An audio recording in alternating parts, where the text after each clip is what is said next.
कक्षा 12 भौतिक विज्ञान।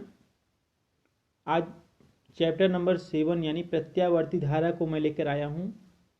इससे जो इम्पोर्टेंट क्वेश्चन बनते हैं वो क्वेश्चन मैं आपको दे रहा हूँ। आप इतने ही क्वेश्चन पढ़िए, इससे ज़्यादा क्वेश्चन आपको पढ़ने की ज़रूरत नहीं है। और जब सभी चैप्टर कंप्लीट हो जाएंगे तो मैं आपको एक वीडियो ऐसा दूंगा जिसमें वो इम्पॉर्टेंट मोस्ट इम्पॉर्टेंट होंगे जो कुछ नहीं पढ़ पाए हैं अभी तक, उनके लिए होगा।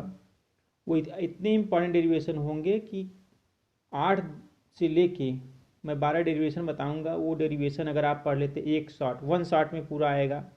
अगर आप उनको अच्छे से रिवीजन कर लेंगे तो वो 99 क्या 100% चांस है उनके आने के। तो मैं एक अलग से वीडियो उनका दूंगा, सभी चैप्टर को मिला के कौन कौन से मुख्य डेरिवेशन हैं उनको दूंगा। अभी तो मैं चैप्टर वाइज दे रहा हूँ। ये ऐसे बच्चों के लिए है जो बहुत सारे क्वेश्चन पढ़ चुके हैं, एक दो क्वेश्चन चैप्टर वाइज उनका तैयार नहीं तो उनको भी तैयार कर लेंगे, ताकि उस चैप्टर से आने वाले क्वेश्चन को वो पूरी तरीके से, कोई भी क्वेश्चन अगर उस चैप्टर से पूछता है तो वो कम्प्लीटली कर लें। और लास्ट में मैं इंपॉर्टेंट डेरिवेशन का क्वेश्चन जरूर दूंगा, पूरे चैप्टर से मिला के, पूरे बुक से मिला के डेरिवेशन, कौन कौन से डेरिवेशन इंपॉर्टेंट है उनको दूंगा। उसके बाद न्यूमेरिकल। तो अभी समय है, क्योंकि अभी हिंदी का पेपर होगा, तो रसायन विज्ञान भी है। रसायन विज्ञान सबसे लास्ट में पेपर होने वाला है, तो आप बीच बीच में पढ़ सकते हैं, कोई दिक्कत नहीं है। चलिए हम आपको क्वेश्चन बता देते हैं कौन कौन से इंपॉर्टेंट क्वेश्चन मैं लिया हूँ। यहाँ पे देखिए, पहला जो इंपॉर्टेंट क्वेश्चन बनता है इस चैप्टर से वो क्वेश्चन है प्रत्यावर्ती धारा की वर्ग माध्य मूल मान। हमें इसका व्यंजक प्राप्त करना है। काफ़ी इंपॉर्टेंट क्वेश्चन है, कई बार आ चुका है। इस क्वेश्चन को आप लोग छोड़िएगा मत, वर्ग माध्य मूल मान निकालना। उसके बाद देखिए एलसीआर परिपथ करके क्वेश्चन आएगा। एलसीआर परिपथ, वैद्युत अनुनाद किसे कहते हैं? श्रेणी अनुनादी। एलसीआर परिपथ की सहायता से अनुनादी आवृत्ति के लिए व्यंजक आपको प्राप्त करना है। कहीं कहीं अगर टाइपिंग में मिस्टेक हो तो आप लोग उसको माफ़ कर दीजिए, क्योंकि जो ये टाइपिंग मिस्टेक है उसको मैं क्वेश्चन नंबर 3 बता दे रहा हूँ आपको। ट्रांसफार्मर की रचना तथा कार्यविधि का वर्णन कीजिए। इसमें जो पटलित लौह करोड़, देखो यहाँ पे टाइपिंग प्रॉब्लम हुई है, करोड़ होता है, क्या क्या महत्व है उसको बताना है। तो ट्रांसफार्मर की रचना और कार्यविधि बताना है। ट्रांसफार्मर काफ़ी इंपॉर्टेंट होता है। प्राथमिक ट्रांसफार्मर, द्वितीयक ट्रांसफार्मर, प्राथमिक कुंडली, द्वितीयक कुंडली, आप लोग जैसे पढ़े हैं। प्राथमिक और द्वितीयक ट्रांसफार्मर किसे कहते हैं? अपचायी उपचायी ट्रांसफार्मर। क्वेश्चन नंबर जो 4 है, क्वेश्चन नंबर 4 में आपको प्रत्यावर्ती धारा जनित का सिद्धांत तथा कार्य प्रणाली बताना है। प्रत्यावर्ती धारा जनित यानी एसी जनरेटर के बारे में आपको बताना है। क्वेश्चन नंबर जो 5 है, इस क्वेश्चन नंबर 5 में चौक कुंडली का कार्य सिद्धांत बताना है। ये काफ़ी इंपॉर्टेंट क्वेश्चन है। चौक कुंडली, चौक कुंडली हो गया। और यहाँ पे जो एलसीआर परिपथ है ये क्वेश्चन, और वर्ग माध्य मूल मान, ये जो क्वेश्चन है वर्ग माध्य मूल मान का, ये क्वेश्चन हो गया सबसे ज़्यादा इंपॉर्टेंट, कई बार पूछा जा चुका है। और ये एलसीआर परिपथ है ही, और ट्रांसफार्मर।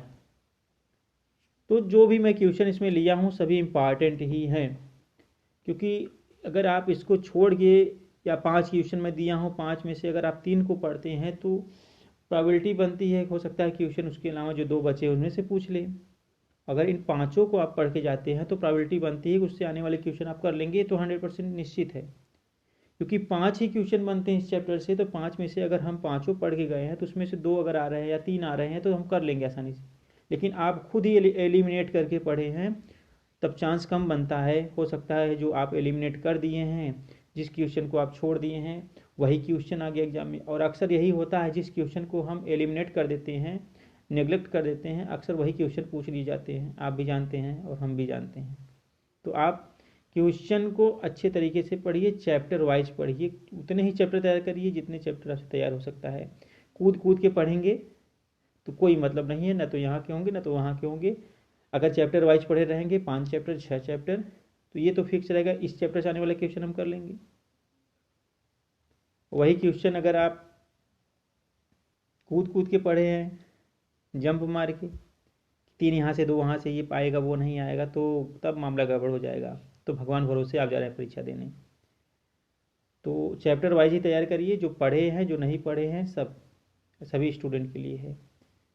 तैयारी वही करिए चैप्टर वाइज। अगर चैप्टर वाइज किए रहेंगे तो क्वेश्चन आएंगे उससे तो कर लेंगे। जैसे एमसीक्यू की परीक्षा लोग देते हैं एमसीक्यू, तो एमसीक्यू मत पढ़ के जाइए, थियरी पढ़ के जाइए, क्योंकि एमसीक्यू का तो दायरा बहुत ज़्यादा होता है। आप अगर थियरी उस चीज़ को पढ़े हैं, जैसे हार्ट है, हार्ट के बारे में आप अच्छे से जानते हैं, अब उसे चाहे जितना ही एमसीक्यू घुमा फिरा के पूछे तो सारे एमसीक्यू का जवाब दे देंगे। अब आप हार्ट रिलेटेड एमसीक्यू पढ़ के गए हैं, तब तो मुश्किल फंस जाएंगे आप। इसलिए पूरी डिटेल नॉलेज हो जिस चीज़ की रहेगी, तो उससे चाहे जो क्वेश्चन बने, चाहे एमसीक्यू बने, चाहे सार टाइप क्वेश्चन बने, चाहे लघु उत्तरी बने, चाहे अति लघु उत्तरी बने, चाहे दीर्घ उत्तरी बने, आप कर लेंगे। किसी चीज़ के बारे में पूरी नॉलेज होना जरूरी है। चलिए, इसके बाद मैं भौतिक विज्ञान का दूसरा भी वीडियो लेके आने वाला हूँ, चैप्टर नंबर 8 का। लोग पढ़ते रहिए, थोड़ा मस्ती कम करिए, पढ़ाई करिए और रेस्ट करिए।